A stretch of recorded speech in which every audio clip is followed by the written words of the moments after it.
இரும்பு சத்து குறைஞ்சது அப்படின்னா அயச்சந்தூரம் அப்படின்னு சித்த மருத்துவம் கொடுப்பாங்க.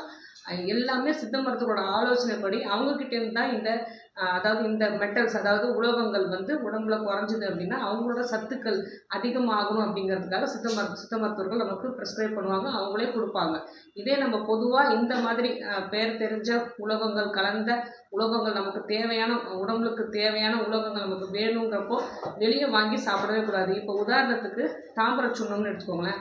தாம்பர சுண்ணத்தில் வந்து ஜிங்க் அதாவது செம்பு சேர்க்குறாங்க. செம்பில் வந்து கொஞ்சம் களிம்பு இருக்கும். அந்த களிம்பு உடம்புல சேரும் போது நமக்கு நிறைய பக்க விளைவுகள் ஏற்படும்.